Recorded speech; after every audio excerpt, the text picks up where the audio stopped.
Welcome to the Mcleod County Historical Society's Spotlight on the Collection. This is our third. Hopefully they'll keep asking me to come back. And hopefully at home, if you've caught them, you've enjoyed them. Today we are going to talk about the history of the volunteer fire department. And I brought some artifacts from the Historical Society. And as you can see, here I am at the museum. This is actually a display that we have at the museum in our permanent collection.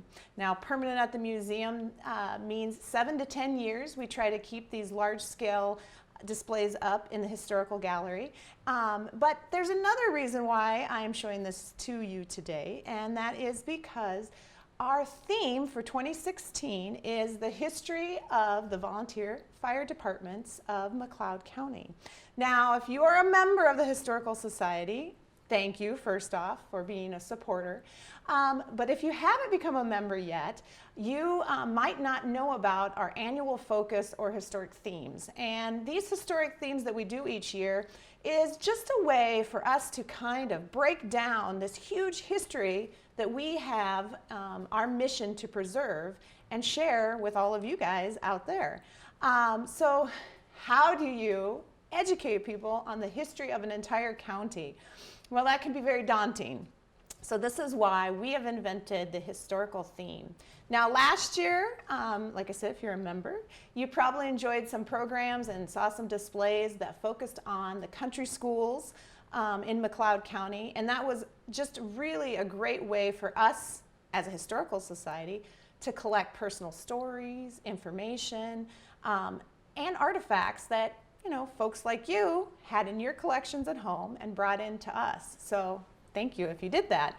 But this year we decided we have never taken a look at the history of firefighters, and specifically in rural communities like we have here in Mcleod County.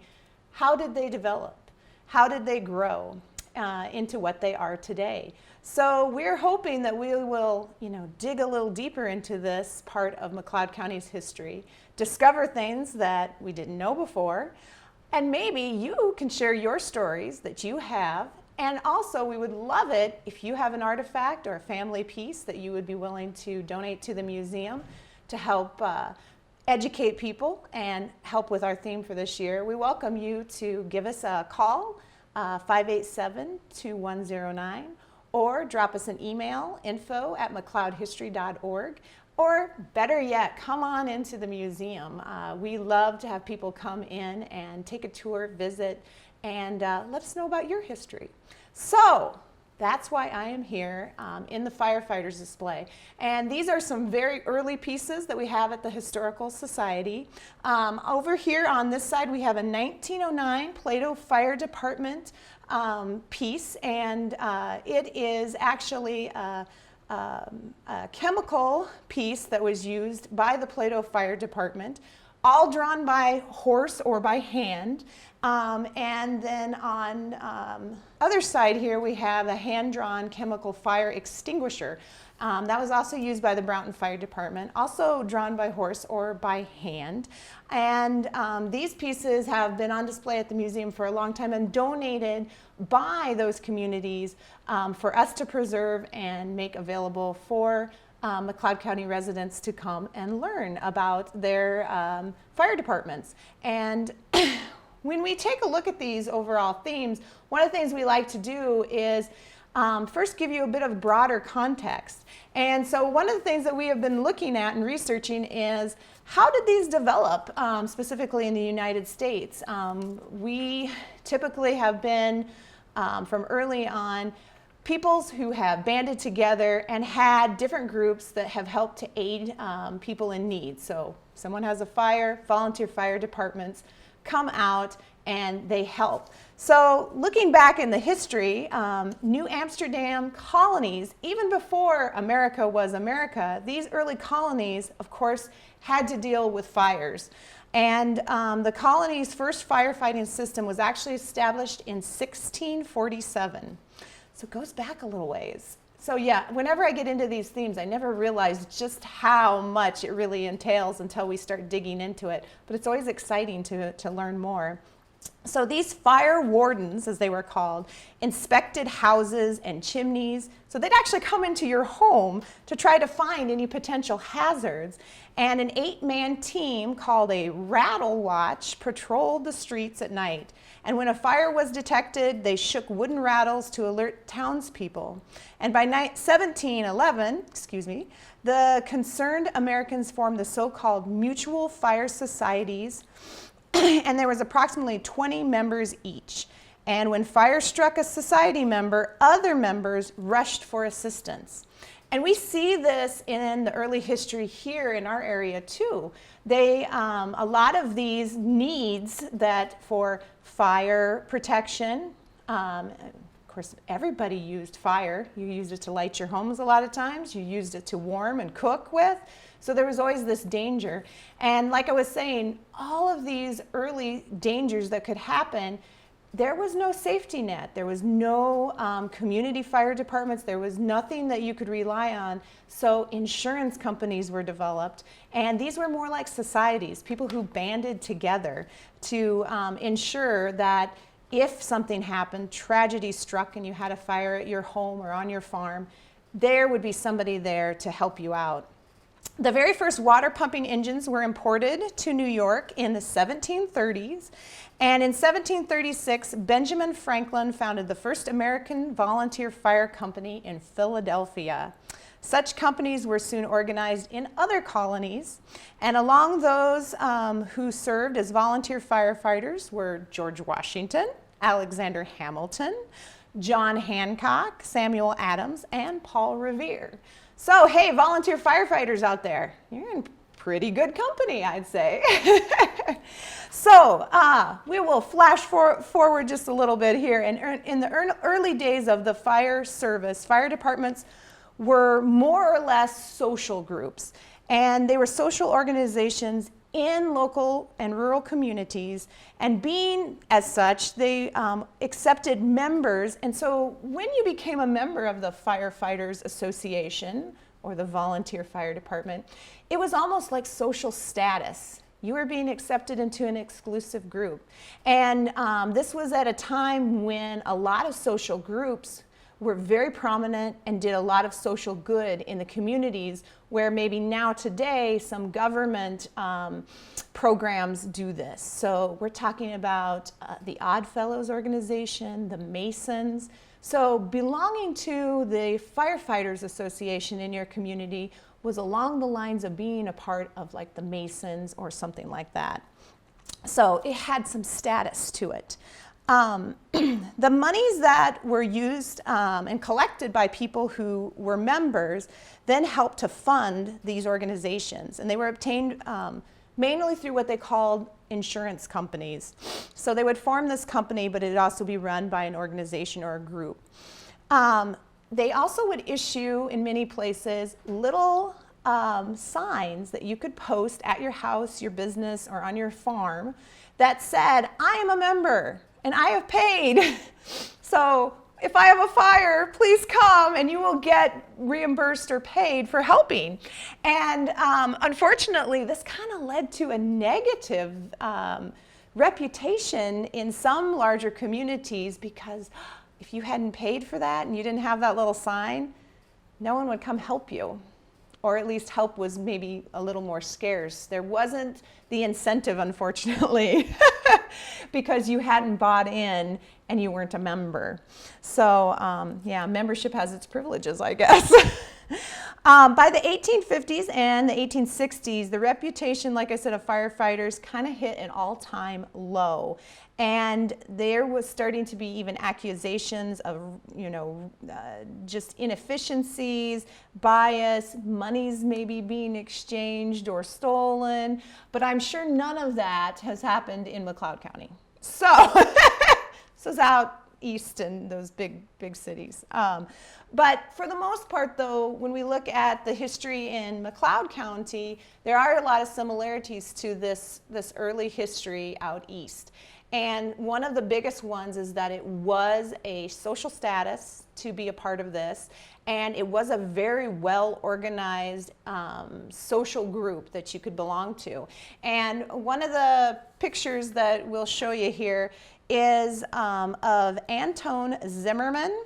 And Antone was on the first firemen of Winsted, and he actually, in this photograph that they'll show you here, is Antone dressed in his fireman's suit. So we think of a fireman's suit as, you know, the protective gear that they wear. No, that's not what we're talking about. We're talking about basically dress clothes, and very elaborate. One piece that we have at the museum's collection is this lovely Winsted Fire Hat that would have been worn as a part of the suit. And it's just made very nicely, navy with leather. And this would not be what you'd run into a fire with, but it would be what you'd wear to special organizational functions, fundraisers, and again, you know, this person would have high status within the organization and ultimately within the community. Another piece that we have in our collection is this lovely belt from the Winsted Fire Department. Now, these particular pieces were family pieces that were brought in and donated, and these were from 1894, around that time period.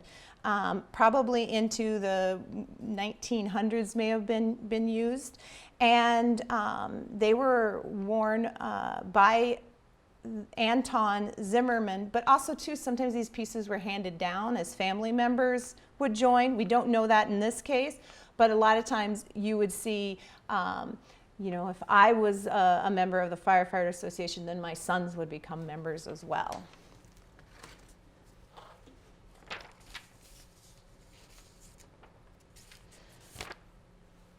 We have another belt here too, very similar, same time period. This particular one was from, belonged to someone, we're not 100% sure on the history on this one, but the people, the family who brought it in were not sure, but they know it was worn by someone of the Gall or the Schlegel family. And so we can't pinpoint exactly who wore it, but was obviously a member of the Winsted Fire Association and wore this piece as a part of their uniform.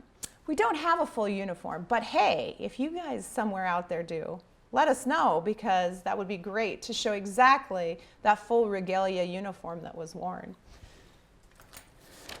And now the pieces that I've shown you so far are from Winsted, but as we have done our research, we're finding that almost every single community in Mcleod County had some sort of organized association, insurance company, or volunteer fire department, and many of them had, again, their own uniforms. This one is a really neat piece, and this is actually a part of a uniform that is on display here at the Mcleod County Historical Society. We do have his jacket, so we have the coat and the hat. Which is as close as we have to a full set. But this one's quite nice. It has pins, and it says PFD, Plato Fire Department. And of course, as I told you, the pieces that I'm standing by are also from Plato and Brownton. We have a great history on the Brownton Fire Department. Hopefully you'll stop by the museum, because we're putting up some new displays that'll tell you all about it. But unfortunately, there is one community that we're not finding anything on. And I'm sure they had fires. Unfortunately, every community had some fire that hit them. That's another display that we're working on, is some of those tragic fires that have occurred in Mcleod County. But the one community out of the 9 that we have not yet found anything on or an artifact from their fire department is Biskie. So there's your challenge, people. We need something from Biskie. So we want to represent all 9 communities, and I'm sure there was something that relates to them. But this particular piece, again, this is an actual pin made of wool and leather. Very nice piece, made really well, and was definitely a part of a dress uniform. This is something you want to look really, really sharp and really good for. So a lot of money invested in these uniforms and these members. This was a serious organization, and this wasn't, you know, just fly-by-night kind of thing, very well established. Another part of the volunteer fire departments that kind of developed along the lines of these insurance companies was the actual refunding of lost goods. So as you paid into this, then eventually it got to the point it wasn't just someone to come and put out your fire and help save your life, hopefully, but also too, in the recovery period, did you have insurance on the things that you lost so you could rebuild again? And this became really important to farmers at the time, with barns burning down. We have at the museum some of the very earliest fires happened in Glencoe. One was a storefront, and another one, though, was a barn right after harvest, filled with crops, animals. This could wipe out someone completely. So without having, number one, the aid and the help from local volunteer fire departments and or associations, insurance companies, then they would lose everything. And so this at least gave them the chance to recoup some of those lost expenses and to rebuild again and start over. So these associations became integral parts and were very dependent upon by the local communities in Mcleod County. And we have just scratched the surface here, but was very happy to be able to show you at least some of the pieces, and we hope that you will come and visit us because you can learn so much more about the fire departments and about Mcleod County history. This is just one display in our historical gallery. Again, we'd love to have you come visit, but you can also check out our website, and that is www.mcleodhistory.org, and you can find all kinds of information there. One of the things that is really exciting is we have added over 9,000 different documents, photographs, and objects from our collection that you can peruse at your fingertips. It'll show you a photograph, tell you the history of the piece, and it's just a wonderful resource if you're doing family history research or if you are just curious about your own history of your own community. We're going to be hopefully getting a nice slideshow of the different photographs from our firefighter theme collection and a history booklet. Boy, as soon as I get that researched. Usually those come out sometime in March, and we're hoping to have that available at the museum as well. And one of the great exciting things that we are looking at here in 2016, besides our firefighter theme, is a new addition to our research library. Again, if you're a member, you know we have an enormous amount of collection pieces and research materials available for those looking to do family history research, organizational research, community research. But if you're not a member, you may not know that we currently received a Hutchinson Community Foundation grant to add another new resource to our already vast resources at the museum, Ancestry.com. So for your $25 membership, annual membership, you can come in and use one of our 4 computers that will be geared up and ready to go hopefully here in February to access Ancestry Library Edition. So this gives you just a tremendous amount of information right at your fingertips and goes right along with our newspaper collection, which you can look at on microfilm, and which, by the way, new digital microfilm reader that we're getting here soon in February as well. So all kinds of new toys to play with if you're a researcher or if you just want to stop by and see what we got. And if you got an hour, I would maybe make it 3,